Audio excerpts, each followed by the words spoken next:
Top story tonight, the economic crisis is still affecting East Idaho due to the pandemic, but it's especially impacting women. Local News 8's Emma Iannacone shows us why some economic experts are calling this a she-cession. Do I have to smile? Allison Muse said she's lucky because she already worked from home before the pandemic.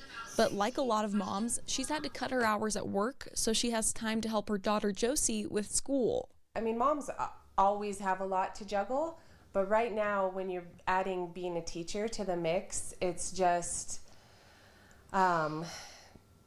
very stressful. Now that Josie and Allison are both spending their days on the computer at the kitchen counter, Allison said she feels spread thin. It's like me kind of going back and forth between our two computers and then trying to manage conference calls while she's next to me on your chair at our kitchen counter. So it's extremely difficult, and I beg my husband to come home for lunch so that I can have a break. And she's not the only one who's had to cut back. A lot of the women that I work with just have to take blocks of time off of work to be able to help their children. Can you come make me lunch? In fact, about 60% of original unemployment claims in Idaho came from women.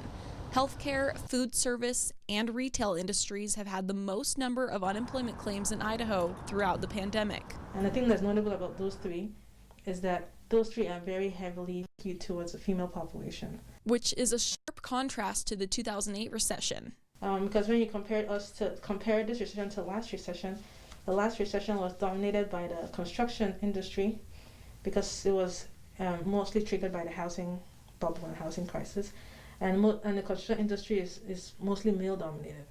So then it was the man session, so now we have a she session because of the industry makeup. That's why this is being called the she session. Some economists say women's job losses set back gender employment equality by a decade. I feel like a lot of women feel like they're being left behind in the workforce because they're having to quit work or just completely go part-time to help their kids with school. And I'm hoping that it's just a temporary thing. But as things are in 2020, the lasting impacts are uncertain. In Pocatello, I'm Emma Iannacone.